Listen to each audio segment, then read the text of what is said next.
दोस्तों आज एक खुशखबरी, क्योंकि बड़ी रिपोर्ट निकल के आ रही है कि इस बार फिटमेंट फैक्टर बढ़ेगा और फिटमेंट फैक्टर बढ़ाने से सरकार को ज्यादा फायदा होगा, कर्मचारियों को फायदा होगा और बीच का मीडिएटर बनेगा बाजार। यदि आप नॉर्मल पेंशनर हैं, आप सिपाही हैं या आप पे लेवल 3 के हैं, 4 के हैं, 5 के हैं, 6 के, 7 हैं, तो आपका सीधा सीधा जो बढ़ोतरी है यानी जो लगभग जाकर के 10,000 से 15,000, 25,000, 30 और 40,000 के आसपास जा रही है, तो आपको फिटमेंट फैक्टर 1.8083 के आसपास जाएगा। 20% उछाल होता है तो 1.92 के आसपास जाएगा। 25% होता है तो 2.0 के हिसाब से जाएगा। 2.1 होता है तो 30%। लेकिन अब ऐसा लग रहा है कि जो मांग है कि 2.25 या 28, 2.46, 2.57, 2.64 और ये जेपी मॉर्गन की रिपोर्ट कह रही है, एक दो नहीं, सोशल मीडिया पर चर्चा का विषय बनी है।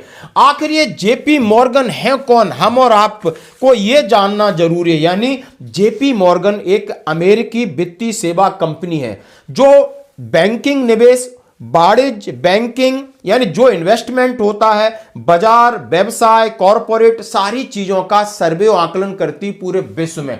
उन्होंने कह दिया है भारत में 8वें वेतन आयोग से केंद्रीय कर्मचारी पेंशनर्स को उम्मीद है यदि भारत सरकार फिटमेंट फैक्टर को बढ़ाती है तो उसका बाजार जाएगा और उसका बाजार में उछाल आएगी, पैसा सरकार के पास ही लौट के आएगा। अरे इससे बड़ी उम्मीद बड़ी है क्योंकि सरकार ऐसा कर चुकी है और सरकार ने ही यह सर्वे कराया है। क्यों? जीएसटी का मामला आपको याद होगा कि यानी जीएसटी लागू किया, जीएसटी को 2 स्लैब में अभी आपने देखा होगा, पिछले 4 महीने पहले माननीय प्रधानमंत्री जी ने किया और अरबों रुपए का पैसा उन्होंने इकट्ठा किया, लेकिन किसी ने डिमांड नहीं की थी, उन्होंने अपने आप लाल किले से इसकी घोषणा कर दी थी। टैक्स की बात करूं, टैक्स में छूट हुआ तो टैक्स कलेक्शन ज्यादा हुआ, तो सरकार को पता चल गया कि यदि हम यानी जो मध्यम वर्ग के कर्मचारियों को पैसा देंगे तो चाहे वो ऑटोमोबाइल्स हो, चाहे वो डीजल पेट्रोल हो, गाड़ियां हो, खरीदारी हो, मकान हो, सारी चीजों में पैसा लगाते हैं और ये पैसा कहीं ना कहीं टैक्स के जरिए सरकार के पास पहुंचता है। अब इसलिए जेपी मॉर्गन, जैसे उन्होंने कहा है, बैंकिंग निवेश की बात हो, वाणिज्य बैंकिंग, पर संपत्ति प्रबंधन, यानी ये जो एजेंसी है जो विश्व में ऐसी चीजों को कंट्रोल करती है, बाजार को, निवेश को, बैंक को, और इन्होंने अपनी सर्वे की रिपोर्ट में ये कहा है, वो बहुत बड़ी खुशी की बात है और हम उम्मीद करते हैं कि सरकार का ही ये काम है और उन्होंने ऐसा कहा है। 8वां वेतन आयोग उच्च फिटमेंट फैक्टर कैसे बाजार को ऊपर उठा सकता है, जेपी मॉर्गन बताते हैं। अब बाजार ऊपर उठेगा जब आपकी जेब में पैसा आएगा, जेब में पैसा आएगा तो आप बाजार में डालोगे, बाजार का पैसा सरकार के पास जाएगा। ये सीधा सीधा उन्होंने बताया। जेपी मॉर्गन द्वारा जारी एक नोट के अनुसार 8वें वेतन आयोग की सिफारिशों की भारतीय शेयर बाजार में तेजी का योगदान वाला प्रमुख कारक होगा और इसके परिणाम स्वरूप केंद्रीय सरकारी कर्मचारियों के वेतन और भत्ते में उल्लेखनीय वृद्धि होगी। बहुराष्ट्रीय बैंक ने 26 नवंबर को एक रिपोर्ट और एक शोध सर्वे की रिपोर्ट जारी किया है कि 8वां वेतन आयोग से उपभोग में तेजी आएगी, आने वाले वर्षों में बाजार को आकार मिलेगा और सरकार को फायदा होगा। खपत में वृद्धि से भारतीय उद्योग जगत की आय में वृद्धि होगी। स्वास्थ्य लाभ सीमा आमतौर पर भारतीय बाजारों में संस्थागत निवेशकों को आकर्षित करने के लिए महत्वपूर्ण माना जा रहा। उन्होंने इस बात की बिल्कुल सरकार को हरी झंडी दे दी है कि आप फिटमेंट फैक्टर बढ़ाओगे तो सबको फायदा होगा, आपकी जो इन्फ्लेशन है उसकी स्पीड बढ़ेगी। और इसके लिए न्यायमूर्ति रंजना देसाई की अध्यक्षता वाला यह आयोग को अपनी रिपोर्ट सौंपने से पहले कुछ महीने में विभिन्न हितधारकों से मुलाकात होगी। रिपोर्ट में प्रस्तावित फिटमेंट फैक्टर, वेतन संशोधन के अन्य तरीकों पर चर्चा होगी। यानी जो जितने सर्वे अलग अलग प्रकार से आ रहे हैं, ये एक सर्वे आया है जिसमें थोड़ा सा मन को शांति मिली है, क्योंकि बहुत सारे एम्बेड कैपिटल की रिपोर्ट कह रही थी कि आपको 15% से उछाल होगा तो आपको फिटमेंट फैक्टर 1.8083 के आसपास जाएगा। 20% उछाल होता है तो 1.92 के आसपास जाएगा। 25% होता है तो 2.0 के हिसाब से जाएगा। 2.1 होता है तो 30%। लेकिन अब ऐसा लग रहा है कि जो मांग है कि 2.25 या 28, 2.46, 2.57, 2.64, यहां पर सीधा सीधा फिटमेंट फैक्टर जाता है। तो दोस्तों आप समझ सकते हो, मैं आपके सामने फिर रखना चाहता हूं, फिर आप आपको एक तरफ बोर्ड की तरफ ले जाना चाहता हूं, जो कि आप फिटमेंट फैक्टर 2.28 और 2.57 की बात हमने परसों की थी।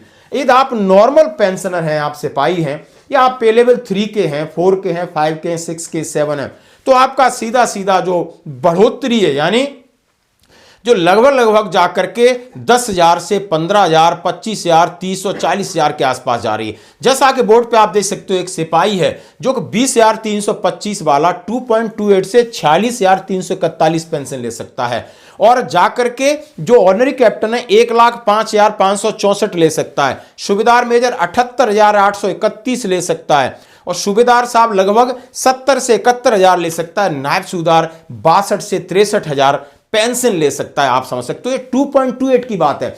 यदि इसमें दूसरी रिपोर्ट कह रही है, यदि सारी बातें मानी जाती हैं तो 2.57 तक भी फिटमेंट फैक्टर जा सकता है, ये कह रहे हैं ये लोग। बड़ी खुशी की बात है, जिसमें सिपाही 52,000 पे जा रहा है, नायक 55,000 पे जा रहा है, हवलदार 63,000 पे जा रहा है, नायब सूबेदार 68,000 पे जा रहा है, सूबेदार 77,000 पे जा रहा है, सूबेदार मेजर 88 पे जा रहा है, लेफ्टिनेंट और कैप्टन 1 लाख यानी 9,000 से 1,18,000 है। क्योंकि सरकार इस तरीके से बनाएगी कि पैसा वापस आए। तो ये रिपोर्ट इस तरीके से एक मन, और ये कोई मनगढ़ंत नहीं है, आप किसी भी, आप मैं सारे आर्टिकल आपके सामने रख रहा हूं।